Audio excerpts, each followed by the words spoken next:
O ito, itawid mo to. Ano nangyayari kay Alden Richards at kay Catherine Bernardo?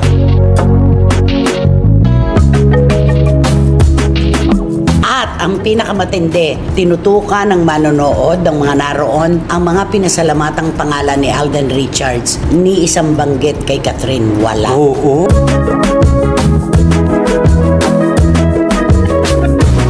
Hindi siya tumuloy sa venue ng awards night. Ay siguro talagang ayaw niya siguro makita si Alden Richards. Ayun. Nag-iiwasan. Parang ganon. Nakakapagtaka, bakit sa kabila ng kanilang alam mo yung matagumpay? Oo. Sila pa yung meron ngayong sigalot.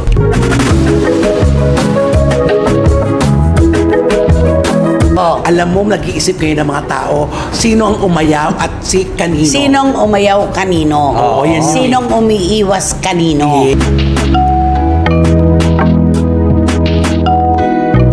Okay, lilipat tayo doon sa isang kwento, di ba? Inamin ni Daniel Padilla na nung i-offer sa kanya, alokin sa kanya yung incognito, talagang pinag-isipan niyang mabuti ito dahil yun ang panahon na magulong-magulo ang takbo ng isip niya. So, maiisip natin yung pag-iwalay nila ni Catherine ng dahilan. Yes.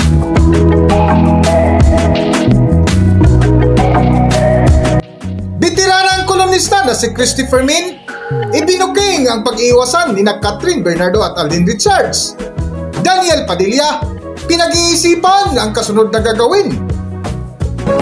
Kung bago lang kayo dito sa aking YouTube channel, huwag kalimutan mag-subscribe at pindutin nyo na rin ang notification bell para ma-notify kayo sa ating susunod na video. Maraming salamat!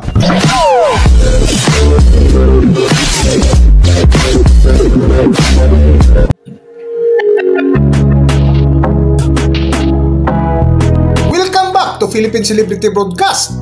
Matapos nga ang pananahimik ng box office king and queen ng Philippine movie industry nang kumita ang pinagsamahang movie ni Catherine Bernardo at Alden Richards na Hello, Love Again, ay muli na namang naungkat ang chismis na kung saan napatanong ang ilang netizens kung ano nga ba ang tunay na dahilan sa alitan ng Catherine na hanggang ngayon ay nag-iwan pa rin ng malaking katanungan. Sa latest vlog nga ng bitiranang kolumnista na si Christopher Min ay isa ito sa kanilang mainit na talakayan na kung saan muling binalikan nila ang award night ng Catherine na hindi sumipot si Catherine Bernardo sa nasabing gabi na kung saan ibinuking ni Nanay Christopher Min ang tunay na kwento. O ito, itawid mo to. Ano nangyayari kay Alden Richards at kay Catherine Bernardo? Kasi hindi ba pumutok kasi yung issue na yan tungkol dun sa Guillermo Mendoza Memorial Award. Dahil di ba sila ang pinarangalan bilang box office king and queen. Ngayon ito na, ang dumating lang doon sa okasyon, sa awards na night, ay si Alden Richards lang. At ang pinakamatindi, tinutukan ng manonood ng mga naroon ang mga pinasalamatang pangalan ni Alden Richards. Ni isang banggit kay Catherine, wala. Oo. Ang nagpasalamat sa maraming daw, parang maraming salamat siya nagbubuo. Yung parang ganun lang ang sinasabi niya. Tapos si Catherine naman, nasa isang okasyon na malapit lang sa venue. Hindi nagpunta doon para tanggapin yung Box Office Queen Award. Para iwasan si Alden. Yun ang sinasabi ng marami. Nag-iiwasan. Meron daw tampuhan. Ano kaya ito? Ba't kaya sila nagtatampuhan? Ba't nagdededmahan? Kasi di ba sabi nga ni Catherine, di ba nandun siya sa kabila na habang nag-endorse siya doon ng kanyang produkto. Tapos maaga daw natapos siya at maaga sa pinakawalan doon sa okasyon na yun. Kaya nga sabi namin, hindi siya tumuloy sa venue ng awards night. Ay siguro talagang ayaw niya siguro makita si Alden Richards. Ayun. Nag-iiwasan. Parang ganon. Nakakapagtaka, bakit sa kabila ng kanilang alam mo yung matagumpay? Sila pa yung meron ngayong sigalot. Samantalang dati puro pa ayuda.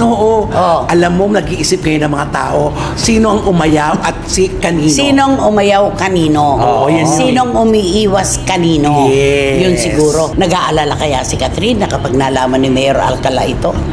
Nagseselos kaya? Maaari. Kasi baka mamuuna naman, di ba? Unti-unti na lumalabas si Mayor at saka si di ba? Si Catherine. Ngayon, pag nakita na naman ang Catherine, naku, baka masira na naman ang binubuo.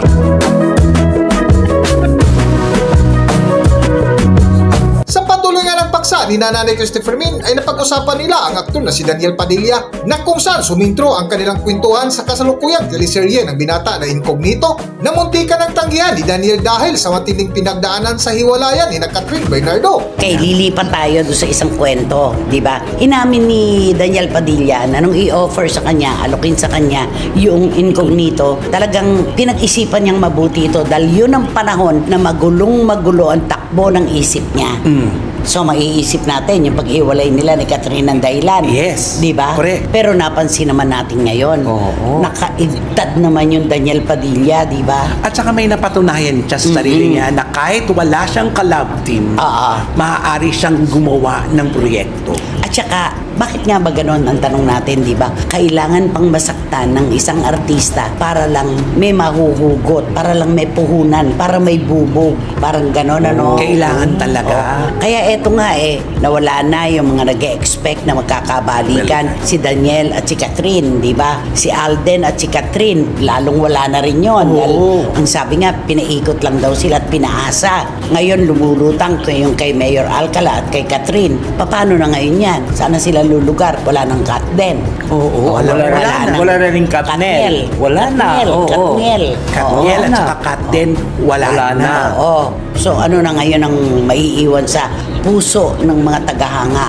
Ang daming nabuwag, ano? Oo. At Ang saka yung dami. mga pag-asa ng mga taong mga magbalik tambalan, nawala na. Ala na. Oo, wala Kumbaga nasunog. Nasunog na. Marami pa naman nag-i-expect na after ng Alden Richards at Catherine. Magkabalikan si Daniel. Gagawa ng pelikula. Pero mukhang si Daniel ang bibigyan ngayon ng magandang proyektong action.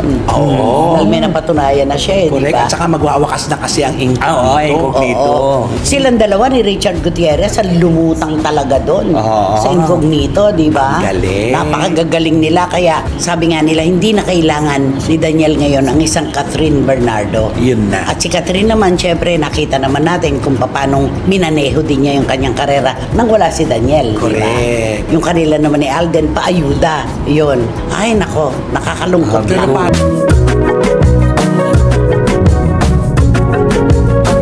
Sa dulo nga ng paksa ni Nanay Christopher Min ay muling binalikan nila si Catherine Bernardo na ayon pa ng kasama ni Nanay Christopher Min na si Romel Chica na baka mahirapan na ngayon si Catherine Bernardo makakuha ng kasunod na leading man dahil dalawang sikat na personalidad ang kapariha ngunit nauwi sa negatibong resulta para sa buong kwento. Narito ating panorin at pakinggan ang video. Narito ang video. Mas mahihirapan si Catherine dito bumuelta. Kasi dalawang leading man na ang pinagdaanan niya. Na puro sikat. Oo, na panay sikat na walang kinihinat ng relasyon. So, paano pa yung mga susunod ng proyekto? Kailangan solo na talaga to. Wala na tong leading man. At kaya naman niya yung carry niya yan. Kaya niya. Carry niya yan. Yun lang nakakalungkot lang na nawala na yung expectation ng mga Katniel at saka ng Katden. Yung pakilig, wala. Iba kasi wala yung na. kilig pag kaya naramdaman ng ating mga kababayan, iba yung kilig. Yung kilig factor, kailangan po nila yan. Totoo. Pero kung wala na talaga, wala na tayong magagawa. Ganun lang Antay yan. na lang tayo. Di ba naman? Kung Correct. tapos na talaga yung kanilang panahon, di wala na. Oo. Mag-aantay na sila ng iba.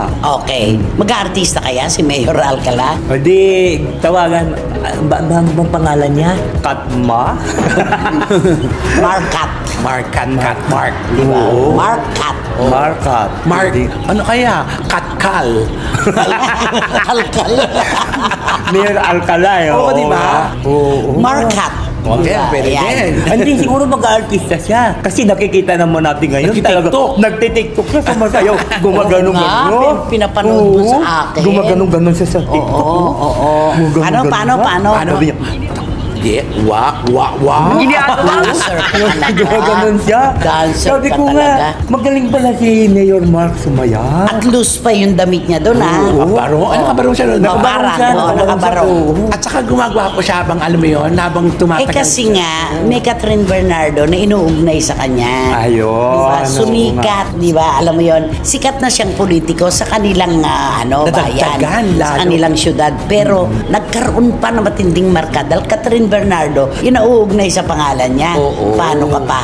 Oo. Ano ba kailangan mo? Si Catherine din napapansin din na nag-glow. Ay, oo. Diba? May inspirasyon. Hanggang dito na lang muna ang ating video at kung nagustuhan nyo, huwag kalimutan mag-subscribe at pindutin nyo na rin ang notification bell para ma-notify kayo sa ating susunod na video. Maraming salamat!